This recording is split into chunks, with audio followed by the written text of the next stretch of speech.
नमस्कार दोस्तों, आज की कहानी सिर्फ एक बयान नहीं है बल्कि उस बयान से उठे राजनीतिक तूफान की है। बीजेपी के वरिष्ठ नेता और केंद्रीय मंत्री अनुराग ठाकुर ने विपक्षी नेताओं पर आरोप लगाया है कि उनकी जीत वोट चोरी से हुआ है। ये आरोप सिर्फ व्यक्तिगत नहीं है बल्कि लोकसभा के 4 बड़े चेहरों पर सीधा वार है। राहुल गांधी, प्रियंका गांधी, अखिलेश यादव और अभिषेक बनर्जी पर।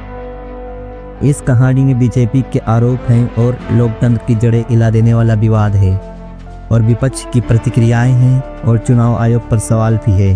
तो आइए चलते हैं इस वोट चोरी संग्राम की पूरी गाथा पर। 13 और 14 अगस्त 2025 दिल्ली मानसून सत्र के दौरान मीडिया के सामने बीजेपी नेता अनुराग ठाकुर प्रेस कॉन्फ्रेंस में कहते हैं कि राहुल गांधी रायबरेली से, प्रियंका गांधी वायनाड से और अखिलेश यादव कन्नौज से, अभिषेक बनर्जी डायमंड हार्बर से ये जीत किसी जनादेश का परिणाम नहीं है बल्कि वोट चोरी का नतीजा है। अनुराग ठाकुर ने दावा किया है कि रायबरेली में 2.69 लाख संदिग्ध वोटर मिले हैं। वायनाड, डायमंड हार्बर और कन्नौज में भी बड़ी संख्या में डुप्लीकेट पंजीकरण मिले हैं। अनुराग ठाकुर ने सीधा चुनाव आयोग पर भी सवाल उठाया है। जब हम इतने बड़े स्तर पर गड़बड़ी के सबूत पेश कर रहे हैं तो चुनाव आयोग क्यों चुप है?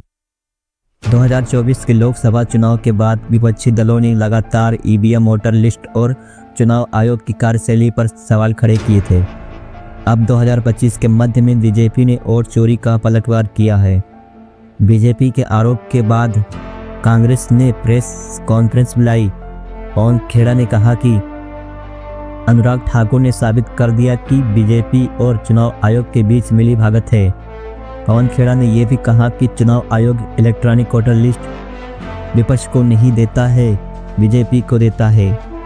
वोट चोर गद्दी छोड़ का नारा पूरे देश में गूंज रहा है। सोशल मीडिया पर वोट चोरी ट्रेंड कर रहा है। बीजेपी समर्थक अनुराग ठाकुर के आरोपों को सबूत सहित सही बता रहे हैं, जबकि विपक्षी खेमा इसे ध्यान भटकाने की चाल बता रहे हैं। टीवी डिबेट्स में यह मुद्दा मुख्य विषय बन गया है। दोनों पक्षों के बयान, आरोप और तर्क, लेकिन सच क्या है? चुनाव आयोग के जांच के बिना यह सिर्फ राजनीतिक बयानबाजी रह जाएगी।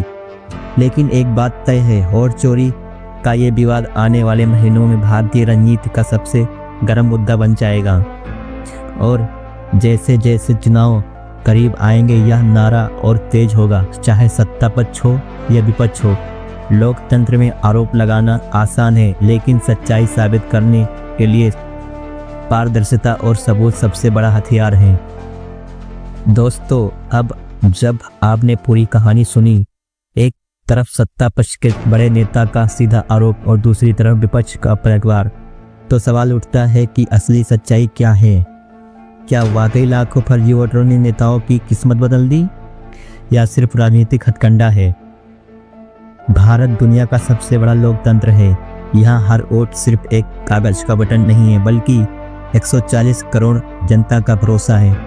अगर वोट पर सवाल उठेंगे तो लोकतंत्र की जड़ें हिल जाएगी। इतिहास गवाह है कि जब भी चुनाव के विश्वास पर शक पैदा हुआ है तो जनता के मन में अविश्वास पैदा हुआ है, और अविश्वास लोकतंत्र के लिए जहर है। आने वाले महीने में यह विवाद और भड़क सकता है, सोशल मीडिया से लेकर संसद तक। वीडियो अच्छी लगी हो तो वीडियो को लाइक करो और एक प्यारा सा कमेंट करो, और चैनल को सब्सक्राइब कर लो। मिलते हैं अगले वीडियो में, जब तक के लिए जय श्री राम।